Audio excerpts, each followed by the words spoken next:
L'autorité de la concurrence a donc été créée en 2009, elle a succédé au Conseil de la concurrence et elle a 3 types de fonctions principales.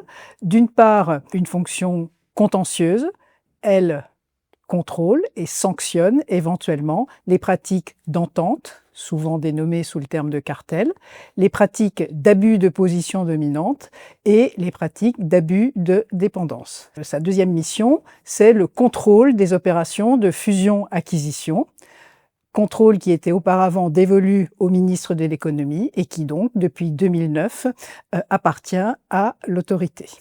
Et sa troisième mission est une mission consultative. L'autorité rend des avis, soit parce qu'ils lui sont demandés par les pouvoirs publics ou par d'autres organismes, soit parce qu'elle décide elle-même de se pencher sur tel ou tel secteur, par exemple récemment sur le secteur de l'intelligence artificielle générative ou le secteur du cloud ou celui des tracteurs, bref, des secteurs très variés où elle analyse le secteur et esquisse les problématiques concurrentielles qui peuvent traverser ce secteur en question. La politique de la concurrence repose sur le droit, sur peu de règles de droit, et bien sûr, ces règles de droit font l'objet d'une jurisprudence. La jurisprudence est aussi une source très importante qui va guider notre action, parfois l'infléchir, parfois la contredire, mais auquel nous devons toujours nous conformer, bien évidemment. Si les politiques veulent changer ces règles, c'est leur pouvoir, c'est leur droit, mais tant que ces règles existent, bien évidemment, nous les appliquons.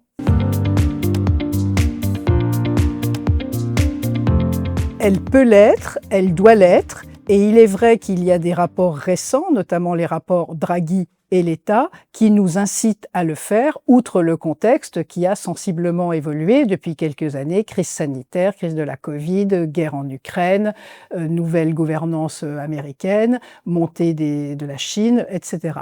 Donc, oui, la politique de concurrence peut évoluer. Il y a des évolutions qui peuvent être engagées, qui le sont déjà, notamment via la réforme des lignes directrices sur les concentrations, une réflexion sur les aides d'État, etc., etc. Tout ça pour vous dire que c'est un monde qui est vraiment en ce moment en pleine ébullition, précisément autour de ce thème. Compétitivité et concurrence doivent marcher main dans la main.